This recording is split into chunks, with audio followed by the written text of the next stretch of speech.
আলো অন্ধকারে যাই, মাথার ভিতরে স্বপ্ন নয়, কোনো এক বোধ কাজ করে। স্বপ্ন নয়, শান্তি নয়, ভালোবাসা নয়, হৃদয়ের মাঝে যে এক বোধ জন্ম লয়। আমি তারে পারি না এড়াতে, সে আমার হাত রাখে হাতে। সব কাজ তুচ্ছ হয়, পণ্ড মনে হয়, সব চিন্তা প্রার্থনার সকল সময় শূন্য মনে হয়, শূন্য মনে হয়।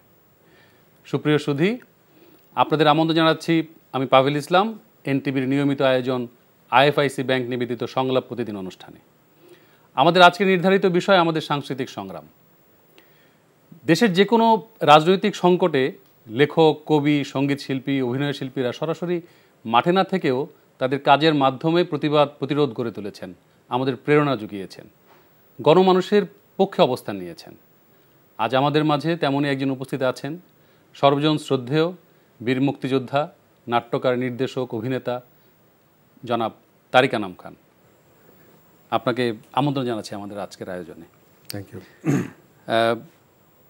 Simple living and high thinking, এই দর্শনেই আপনার বাবার দেখানো পথ ধরেই আপনার শিল্পে আগমন। সেই দর্শন সম্পর্কে শুনতে চাই। আমি এখনও সেই দর্শনেই চলি, বিকজ আমার মনে হয় যে বাগাড়ম্বর দেখানো এগুলো খুব তুচ্ছ। দুনিয়াতে যেটা থাকে সেটা হলো মানুষের কাজ, মানুষের যে কোনো কাজ। সেটা কেউ যদি মনে করে ধর্মের পথে নিজেকে, কেউ স্কুল বানায়, কলেজ বানায়, মাদ্রাসা বানায়, মসজিদ বানায়, সেগুলি তো থাকে। তার সুসন্তান থাকে, তার যে অভিনয় করে তার অভিনয় করা নাটক থাকে, সিনেমা থাকে, যে পেন্টিং করে তার সেগুলো থাকে। সেগুলো তো খুব মানে দেখিয়ে করার কিছু না। তো সেই জন্যেই এখনো পর্যন্ত আমি ওই দর্শনেই পথ চলি। মানে একটা সাধনার, একেবারে সাধনার ব্যাপার। হ্যাঁ, তো আপনি অনেক অভ্যুত্থানের সাক্ষী। বাংলাদেশ সৃষ্টির যে শুরু থেকে যদি বলি ৬৯-এর গণ অভ্যুত্থান থেকে মহান মুক্তিযুদ্ধ হয়ে নতুন যে বাংলাদেশ, তারপর দীর্ঘ ৫৪ বছর আমাদের সাংস্কৃতিক যে সংগ্রাম, সেটা কি সফল হলো? সাংস্কৃতিক সংগ্রাম তো ওই ইয়েগুলো পাল্টে যায়। সফল যদি আপনি ধরেন তাহলে ৬৯ গণ আন্দোলনের সফল। আমি তখন স্কুলের ছাত্র, আমি মাঠে গিয়ে, তখন রাজনৈতিক দলের সভা হতো, তারপরে গিয়ে নাটক হতো।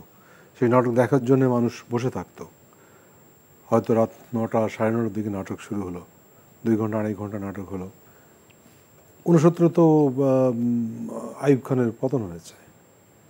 এটা সামগ্রিক, আমি শুধু আমার এলাকার কথা বলছি না, সমগ্র তৎকালীন পূর্ব পাকিস্তান, যা বর্তমানে বাংলাদেশ, সব জায়গায় কিন্তু এরকম প্রতিবাদ আন্দোলন হয়েছে, রাস্তাঘাটে হয়েছে, ছাত্রদের এগারো দফা এসছে, এবং অবরোধ, হরতাল, ধর্মঘট, প্রতিরোধ, এগুলো তো বারবার হয়ে গেছে।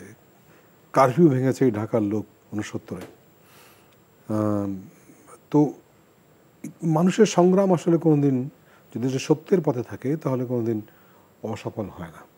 আর সংস্কৃতি এটা একটা শক্তি, এইটার সঙ্গে চলে। সংস্কৃতি এককভাবে সব কিছু পাল্টে দিতে পারে না। সংস্কৃতির কাজ কিন্তু মানুষকে, আমি বলি, আনন্দ দান এবং সৎ সুন্দরের পথে চলা। বিনোদন শব্দটা আমার কাছে খুব সস্তা মনে হয়। তো ওই যে আনন্দ দিয়ে মানুষকে সত্য সুন্দরের দিকে এগিয়ে নেওয়া এবং মঙ্গলে দিয়ে এগিয়ে নেওয়া, একটা পথ দেখানোর চেষ্টা করা, এটা তো সংস্কৃতির কাজ। একটা ভালো লাগে, একটা গান শুনলে কিন্তু ভালো লাগে মনের মধ্যে, আর কিছু না। মনে হয় পারবো, মনে হয় না আমি হারবো না, এই তো। তো এইটাই তো মানে এই রাজনৈতিক শক্তি, যদি সেটা সততার সঙ্গে পথ চলে, সংস্কৃতি কিন্তু তাদের সঙ্গে একটা শক্তি হিসেবে ওটাকে আরও বর্ধিত করতে পারে। এখন ৬৯ হয়েছে, ৭১ সালে আমরা দেখেছি স্বাধীন বাংলা বেতার কেন্দ্রের কথা। ৭১ সালে আমি যখন ৯ নম্বর সেক্টরে কাজ করতাম, তখন কিন্তু আমরা নিজেদের মতো করে একটা সাংস্কৃতিক দল গড়ে তুলেছিলাম। আমাদের এমপি ছিলেন, তিনি বললেন যে যুদ্ধ তো অনেকেই করে, কিন্তু যোদ্ধাদের মনোবল অটুট রাখার জন্য এবং কী কারণে তারা যুদ্ধ করছে সেইটাও বোঝানোটা খুব জরুরি। কি করতেন তখন? তখন আমরা ওই নিজেদের নাটক একদম কত ৫-৭-৮ জনের টিম, এরকম ছোট ছোট, ওই রিলিফের যা চাল টাল পেতাম, ওই রকম একটা জায়গা ছিল বসিরহাটের ওখানে, সেখানে থাকার জায়গা ছিল আমাদের। সে তো থাকার জায়গা মানে একেবারে খালি, একটা কম্বল বিছানা, একটা কম্বল গায়ে, তেলচিটের বালিশ, কিন্তু কোনো অভিযোগ ছিল না যে আমি কিভাবে থাকছি, কি একটা বাথরুমও ছিল না, কিন্তু কোনো রকম মানে ক্লেদ ছিল না, কোনো রকম অভিযোগ ছিল না। মনে হচ্ছে যে লড়াইটা করছি এটা খুব একটা বিশাল কিছুর জন্য করছি, বিশাল অর্জনের জন্য করছি। তো ওই নিজেরা নাটক লিখে, সংগ্রামের নাটক নিজেরা কিছু, আমাদের কিছু আরও লোকজন ছিল যারা খুলনা বেতারে কাজ করতো, তারা কিছু গান টান জানতো, বিশেষ করে গণসঙ্গীত। সেই গণসঙ্গীতগুলো আমরা নিজেদের মতো করে, একজন হারমোনিয়াম বাজাতে পারতো, একজন একটু মোটামুটি তবলায় মানে তাল রাখতে পারতো, এরকম করে আমরা ৯ নম্বর সেক্টরের প্রতিটি ক্যাম্প কিন্তু এরকম কয়েক রকম ছিল। একটা জাস্ট মুক্তিযোদ্ধারা যারা নতুন রিক্রুট হয়েছে ওখানে থাকতো, তারপর তাদেরকে আরও একটা ক্যাম্পে নিয়ে যেত, সেখান থেকে ট্রেনিং নিয়ে যাওয়া হতো। এইভাবে কিন্তু আমরা প্রতিটি ক্যাম্পেই আমরা এই নাটক দেখিয়েছি এবং গণসঙ্গীত নিজেরা যা যাই যতটুকু জানি সেইভাবে একসঙ্গে করে গেয়েছি আমরা। এবং অদ্ভুত কী হলো যে ওই যে ভালো কি মন্দ সেটা কিন্তু বড় কথা না, বড় কথা হচ্ছে যে আমি একটা পাকিস্তানি মেজরের ক্যারেক্টার করতাম। যখন মুক্তিযোদ্ধারা তাকে ধরে ফেলতো এবং ওই সংগ্রামের পতাকা গুড়ি দিত, মানুষকে বলতে হতো না, সমস্ত খুব সাধারণ লুঙ্গি পরা, মাটিতে বসা, কিন্তু কোনো রকম চেয়ার বেঞ্চের কোনো জায়গা ছিল না। কিছু কমান্ডার যারা ছিলেন তাদের জন্য একটু একটা চেয়ার থাকতো, বলতে হতো না, মানে জয় বাংলা গগন বিদারী স্লোগান দিয়ে তারা নতুনভাবে উদ্দীপ্ত হতো, উদ্বুদ্ধ হতো। এটা তো ফেল করেনি। তারপর যদি ধরি আমরা আস্তে আস্তে আমাদের সাংস্কৃতিক পরিমণ্ডল, আমরা যে থিয়েটার চর্চা শুরু করলাম, আজকে তো থিয়েটার নিয়ে বাংলাদেশ মানে সেই শিল্প নিয়ে গর্ব করতে পারে। অনেক নতুন নাট্যকার, অনেক নতুন ভাবনা, আমাদের দেশীয় ফর্ম নিয়ে আমাদের কাজ হয়েছে। এটা তো স্বাধীনতার আগে ছিল না। এরপর যদি আমি আসি মানে সামরিক একনায়কতন্ত্র বিরুদ্ধে, অর্থাৎ এরশাদ বিরোধী আন্দোলন ৯০-এর আগে কিন্তু শুরু হয়েছিল। আমরা কিন্তু ৮৬-তে যখন আন্দোলন খুব তুঙ্গে, তখন কিন্তু পলিটিক্যাল পার্টি এক মুহূর্তে কি কম্প্রোমাইজ করে ফেললো। আমরা কিন্তু টেলিভিশন বয়কটে ডাক দিয়ে ফেলেছিলাম। তখন সংসপ্তক নাটক হয়, তখন আমরা বললাম যে না, এরশাদের পতন না পর্যন্ত নাটক করবো না। তো সে সময় আর তো আন্দোলন তো শেষ, কিন্তু আমরা কিন্তু মাথা নোয়াইনি। যেহেতু টেলিভিশনে কিছু ভালো লোক ছিলেন সে সময়, আমাদের এনটিভিতে কাজ করতেন প্রয়াত মোস্তফা কামাল সৈয়দ ছিলেন, আব্দুল আল মামুন ছিলেন, মুস্তাফিজুর রহমানের অনেক লোক ছিলেন যারা সত্যি প্রগতিশীল, এবং মোস্তফা মনোয়ার ছিলেন। মোস্তফা মনোয়ার তখন বোধহয় এতটা অন্য জায়গায় ছিলেন, খুব সম্ভবত মোস্তফা মনোয়ার সরাসরি তখন ছিলেন না। তখন কিন্তু তারা আবার আমাদেরকে অনুরোধ করে ফিরিয়ে নিয়েছিলেন টেলিভিশনে। তারপর তো ৯০-তে আমরা একেবারেই রাস্তায় ছিলাম।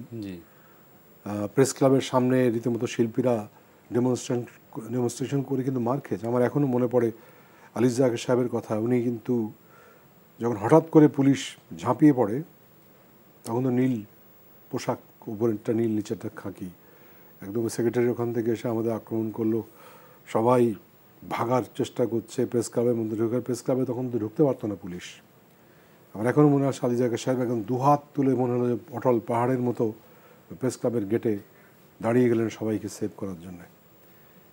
এইভাবে কিন্তু আমরা একেবারে সেই ডিসেম্বরের খুব সম্ভবত ৫ তারিখ যখন এরশাদ পদত্যাগ করলেন, তখন কিন্তু আমরা বেলি রোডে ছিলাম আলী জাকের সাহেবের বাসায়।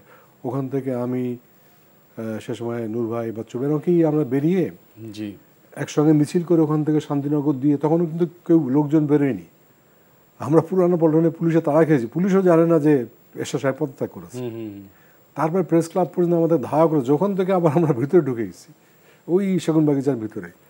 তারপরে আস্তে আস্তে লোকজন এসে তখন দেখা গেল যে সবাই মিলে তখন মানে এই পতনের জন্য আনন্দ উল্লাস করছে, একসঙ্গে স্লোগান দিচ্ছে, গান শুরু হয়ে গেল। আর বাংলাদেশের প্রতিটি সংগ্রামের মধ্যে কিন্তু এক ধরনের এই সংস্কৃতি ঢুকে আছে। জি, আপনি ঠিকই, মানে খুবই কি বলবো যে অদ্ভুত সব গল্প শুনছিলাম। মানে আমি নিজেই মানে মনে হচ্ছিল আমি সেই সময় দেখতে পাচ্ছি। তো এই যে সাম্প্রতিক জুলাই আন্দোলনের যেই মানে সময়টা আমরা দেখলাম, ছাত্র আন্দোলন এবং জনতার যে গণ অভ্যুত্থান, এবং এর মধ্য দিয়ে একটি সরকারের পতন, তো এই যে তখন কি আমাদের সেই সংস্কৃতি কর্মীদেরকে আমরা সেভাবে পাই? না, সেভাবে পাইনি, আবার পেয়েছিও বলা চলে। এটা আমি বলবো না যে সাংস্কৃতিক কর্মীরা মানে কিছু লোক তারা হয়তো ব্যক্তিগত সুবিধার জন্যে অনেক কিছুর সঙ্গে যুক্ত হয়েছিলেন, তারা হয়তো ছিলেন না। এক ধরনের দ্বিধা হয়তো ছিল। অনেকে বুঝতে পারছেন কোটা বিরোধী আন্দোলন থেকে শুরু পুরোটাই, তারপরে কিন্তু আস্তে আস্তে এক দফার আন্দোলনের রূপ নিয়েছে। আমি নিজেও ব্যক্তিগতভাবে আমি লেখালেখি এমনি খুব কম করি ফেসবুকে, বা আমি সে সময় 20শে জুলাই আমি এটা লিখেছিলাম যে এইভাবে হত্যা করে মানুষকে তো কোনোদিন দমানো যায় না। আলোচনার পথ হচ্ছে সবচেয়ে বড় পথ।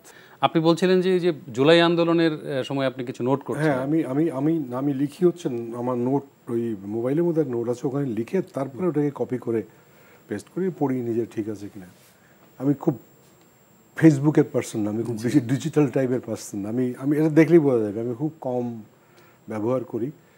তো ওইটা যে সময় আমি ভাবলাম যে আমি এটা লিখবো, মানে লেখা হয়ে যাওয়ার পরে তখন আর বন্ধ হয়ে গেল, সমস্ত ইন্টারনেট বন্ধ হয়ে গেল, দেওয়া হয় না। তখন তারপর তো আন্দোলনের একেবারেই অন্যরকম কারফিউ, সেনাবাহিনী, এই সেই, চারিদিকে আগুন, খুব একটা ভয়াবহ অবস্থা। কিন্তু শিল্পীরা কিন্তু ছিল, দৃশ্য মাধ্যম শিল্পী সমাজ কিন্তু গিয়ে আমরা ওখানে সংহতি প্রকাশ করেছে, অনেকেই অনেকভাবে হেল্প করেছে, অনেক জায়গায় আছে, ফেসবুকে তাদেরকে আন্দোলনের পক্ষে অনেক কাজ করেছে।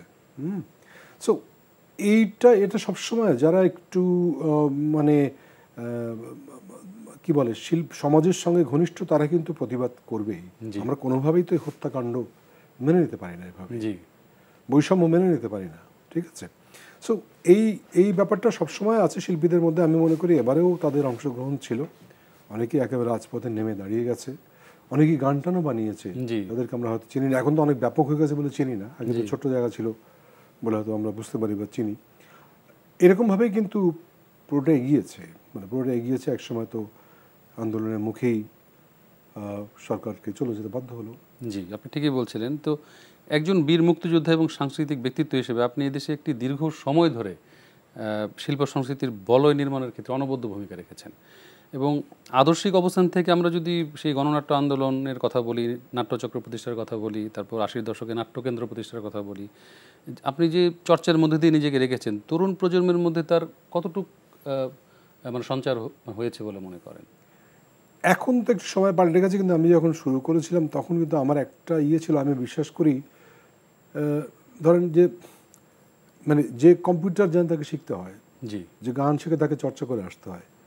আমাদের এখানে একটা ছিল যে অভিনয় করলেই হয়ে যায়, না শিখেও পারা যায়। হ্যাঁ, মানে কিন্তু অভিনয়টা ভালো করতে গেলে আসলে আপনাকে শিখতে হবে, জানতে হবে।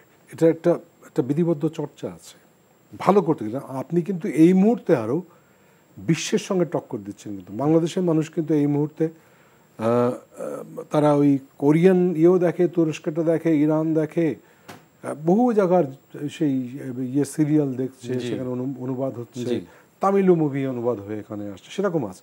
কিন্তু এই মুহূর্তে আমি একটু কষ্টের সঙ্গে লক্ষ্য করি যে এই পরিশ্রম করে নিজেকে জায়গা নিয়ে যাওয়ার সেই প্রবণতা একটু কম। খুব শর্টকাট, খুব ইজি ওয়েতে আমরা যেতে চাই। এইটা বোধহয় খুব বেশি দিন একটা শিল্পীকে টিকিয়ে রাখবে না। রাইট। তো আপনার হাত ধরে এদেশের অনেক গুণী শিল্পী তৈরি হয়েছে, এবং আমরা যদি নাট্যকেন্দ্রের কথাই বলি, আমরা বলতেই চাই জাহিদ হাসান, আমরা তকির আহমেদকে দেখেছি, মোশাররফ করিমকে দেখেছি, মেঘনা সহ অনেকেই মানে আছেন। হ্যাঁ, তো সংগঠক হিসেবে আপনার পরে তারা কি ঠিকঠাক হালটা ধরতে পেরেছে বলে মনে করেন? আমার কাজটা তো এই শিল্পের জায়গাটা তো এরকম, মানে ওইভাবে সত্যি কথা বলতে কি ওইভাবে মানে চামচ দিয়ে খাইয়ে দেওয়ার মতো না। তার মধ্যে যে বোধটা আছে, তার মধ্যে যে চিন্তাটা আছে, ওইটাকে একটু নাড়িয়ে দেওয়া জিনিসটাকে, তাকে টেকনিক্যালি আরও সাউন্ড করে ফেলা। সো তারপরে যে পথে সে যাবে সেই পথটা তাকে আবিষ্কার করতে হবে, তাকে চর্চার মধ্যে থাকতে হবে। সুতরাং ওই একটা পর্যায় পর্যন্ত আমার কাজ ছিল, তারপরে তারা তাদের পথে এগিয়ে গেছে, নিজেদের চর্চাতে এগিয়ে নিয়ে গেছে। টিকে থাকতে গেলে সেইভাবেই করতে হবে একজনকে। এখানে ফাঁকি ঝুঁকির কোনো রাস্তা নাই। কিন্তু আমি এখনও অভিনয় করি বলে আমাকে নিজেকে এখনও শরীর ঠিক রাখার ব্যাপারে এক্সারসাইজ করতে হবে, আমাকে স্ক্রিপ্ট আগে থেকে পড়তে হবে, ভাবতে হবে যে আমি ক্যারেক্টারটা কীভাবে নেব, না হলে কিন্তু আমি ফেল করে যাব। আর সবচেয়ে বড় কথা হলো শিল্পীদের ক্ষেত্রে আমি মনে করি যে আমাদের থিয়েটারের ভাষা, আপনি দেখবেন যে থিয়েটারের ভাষা কিন্তু প্রতিবাদের ভাষা, থিয়েটারের ভাষা কিন্তু প্রতিরোধের ভাষা। আমরা কিন্তু বন্দুকযুদ্ধের উপরে নাটক করেছি, মানে যেটাকে ক্রস ফায়ার বলা হয়েছে, সেখানে নাটক করেছি। কিন্তু আমরা শিক্ষা ব্যবস্থার উপরে নাটক করেছি। আমরা এমনকি রাজনীতির অনেক মানে একেবারেই সেই পুরনো ইসের মধ্যে পাগলা রাজা তুগলক, তাকে নিয়ে নাটক করেছি, তাকে নিয়েও করেছি আমরা ক্রুসিবলের মতো এরকম, যেখানে ধর্ম, রাষ্ট্র, ব্যক্তি একসঙ্গে মিলে যায়, এইরকম নাটকও করেছি আর্থার মিলারের। সো আমার ভাষাটা কিন্তু হচ্ছে মূলত মঞ্চে, টেলিভিশনে, ফিল্মে এই সত্যের পথ দেখানো। সবারই তাই, কেউ হয়তো একটু মোটা দাগে দেখায়, একটু এন্টারটেনমেন্ট সংলগ্ন করে এটার মধ্যে, মানে পুরোটার মধ্যে, আর কেউ হয়তো খুব সরাসরি ভাবনার জায়গাটায় বলে। পথ কিন্তু সবসময় দেখবেন আপনি সব শিল্পের বড় কথা হলো দুষ্টের দমন, শিষ্টের পালন এবং সত্য অন্বেষণ। আপনি ঠিকই বলেছিলেন। তো অভিনয় শিল্পী সংঘের অন্তর্বর্তীকালীন যে কমিটি হয়েছে সম্প্রতি, আপনাকে তার প্রধান করা হয়েছে এবং আপনার অধীনে আরও 4 জনকে সম্প্রতি নিয়োগ দেওয়া হয়েছে বা তারা কাজ করবেন এই সংস্কার কার্যক্রমের মধ্য দিয়ে। তো এই কমিটি কী ধরনের সংস্কারের কথা ভাবছে? আসলে দিন তো অনেক এগিয়েছে। অ্যাক্টরস ইকুইটি হয়েছিল প্রায় 20 বছরের অধিক হয়ে গেছে। অ্যাক্টরস ইকুইটি কিন্তু অনেক ভালো কাজ করেছে, একটা মোটামুটি শিল্পীদের যারা কাজ করেন তাদের স্বীকৃতি জায়গা তৈরি হয়েছে, তাদের সুযোগ সুবিধার জায়গা তৈরি হয়েছে। নতুন নতুন শিল্পীদের একটা কোত্থেকে যাবো, কীভাবে কী করবো, তাদের জায়গা তৈরি হয়েছে। কিন্তু একেবারেই যে খুব সফলকাম হয়েছে তা না, কেন আমাদের মিডিয়া কিন্তু আসলে খুব ক্রাইসিসে আছে, সেটা নিয়ে আমি বলবো। এবং সেক্ষেত্রে চ্যানেল, ডিরেক্টর, রাইটার, অভিনয় শিল্পী সবার কিন্তু এখন একটু এই মুহূর্তে এসে আবার একটু চিন্তাভাবনা করা উচিত যে আমাদের চ্যানেলগুলো যারা নাটক দেখায়, গান শোনায়, তারা কিভাবে এগিয়ে যেতে পারে। এটা খুব এককভাবে হবে না। তো এই যে সংস্কার কমিটিটা হয়েছে, এটাকে আমি যেটা ভাবি যে কিছু সদস্য পদ প্রদান নিয়ে কিছু প্রশ্ন উঠেছে, সেইগুলোকে ঠিক করা। তারপরে এটা চলার পথে কিভাবে চলতে পারে, শুধুমাত্র অর্থ এবং আদায় তো না, বা সরকার কেন বলবো, কোনো পার্টির লেজুর বৃত্তিও না, আমার শিল্পী হিসেবে আমার অধিকারের জায়গাটা প্রতিষ্ঠা করা, সেটা খুব বড়। এখনো পর্যন্ত অভিনেতার এই পেশাটার শিল্পী হিসাবে, মানে পেশা হিসাবে স্বীকৃত না, বা একজন অভিনেতার যে ন্যূনতম মানে সর্বনিম্ন যে পারিশ্রমিক সেটা নির্ধারণ হয়নি। ব্যাপারটা হচ্ছে যে এই ওয়ার্ল্ডটা এমন যে সিনেমার মধ্যে হিরোইনের পারিশ্রমিক অনেক বেশি হয়, আমরা জানি হয়েছে। কিন্তু আমি বলছি যে একজন যে সাধারণ একটা অভিনয় করে, হয়তো পাসিং শট বা একটা জুনিয়র অ্যাক্টর বলে বিদেশে, তাদের কিন্তু একটা অধিকারের জায়গা আছে। আমেরিকার যে স্ক্রিন অ্যাক্টার্স গিল্ড আছে, সেখানে কিন্তু একজন জুনিয়র আর্টিস্ট, মানে যে জাস্ট পাসিং শট দেয়, ও যদি মোটামুটি 3 দিন কাজ করার একটা অধিকার জন্মে ওই শিল্পী সংঘের বা স্ক্রিন অ্যাক্টার্স গিল্ডের সদস্য হওয়ার, তাদের অধিকার। এই যে minimum wedge, minimum remuneration, minimum অধিকার, এটা থাকতেই হবে। দ্বিতীয় হচ্ছে আজকে যুগ তো পাল্টে গেছে, প্রত্যেকটা শিল্পীর ওয়েব ফাইল থেকে শুরু করে বিদেশে কানেক্টেড হওয়া উচিত। আমি বলছি যে আমাদের এই উপমহাদেশে কানেক্টেড হওয়া উচিত। কেউ যদি ভালো মানে ইংরেজি বলতে পারে, তার তো সুযোগ হওয়া উচিত, কেন নয়? এরকম আরও অনেক অনেক অনেক পয়েন্ট আছে, শুধু এটা একটা না। তো এই একটা সংস্কারের রূপরেখা আমরা তৈরি করতে যাচ্ছি। এমন না একেবারে খোল নলচে পাল্টে দিয়ে সমস্ত কিছু আমরা নতুনভাবে করবো, তা নয়। একটু যুগোপযোগী, সময়ের সঙ্গে মেলে এরকম ধরনের চিন্তাভাবনাগুলোই এর মধ্যে সন্নিবেশিত করার চেষ্টাটাই সবচেয়ে বড় কথা আর কি। আমরা এখন বসছি যে কমিটিগুলো, আমাদের 4 জন আরও এসছেন আমাদের সঙ্গে, তারা নিয়ে এটাকে আরও কি করে আধুনিক, সুন্দর এবং পেশাদারি জায়গায় নিয়ে যাওয়া যায় আগামী 4 মাসের মধ্যে। হ্যাঁ, 4 মাস পরে এমনিতে ইলেকশন হবে। তো এই যে টেলিভিশন ইন্ডাস্ট্রির মানে সকল স্টেক হোল্ডারদের মধ্যে এক ধরনের সমন্বয়হীনতারও মানে অভিযোগ রয়েছে। অবশ্যই।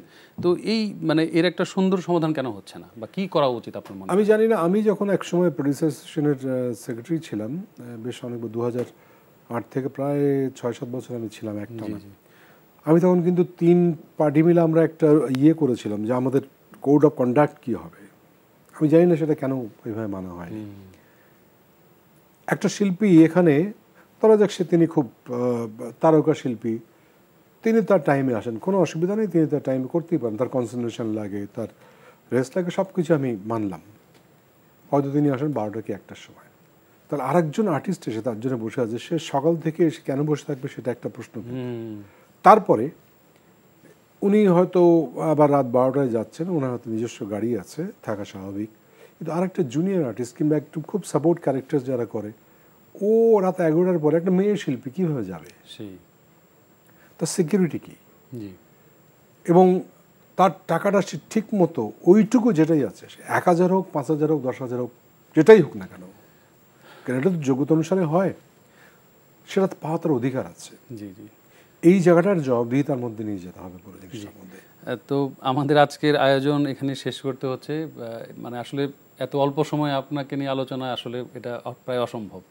আমরা আবার নিশ্চয়ই আরও বড় কোনো আয়োজন আপনার সঙ্গে মানে বসতে পারবো। অবশ্যই, আপনাকে ধন্যবাদ। কষ্ট করে এনটিভিতে আসার জন্য এনটিভি পরিবারের পক্ষ থেকে আপনাকে ধন্যবাদ জানাচ্ছি। এনটিভিকে ধন্যবাদ, যারা দেখছেন দর্শক তাদেরকে অনেক ধন্যবাদ। সবাইকে ভালো থাকবেন, এই শুভকামনা আপনাদের সবার জন্য। জি, সুপ্রিয় দর্শক, আপনারা দেখছিলেন সংলাপ প্রতিদিন অনুষ্ঠান। আমাদের আজকের আয়োজন এখানে শেষ। আমাদের পরবর্তী সপ্তাহে একই বিষয়ের উপর আপনাদের সঙ্গে আবারও দেখা হবে। ধন্যবাদ সকলকে।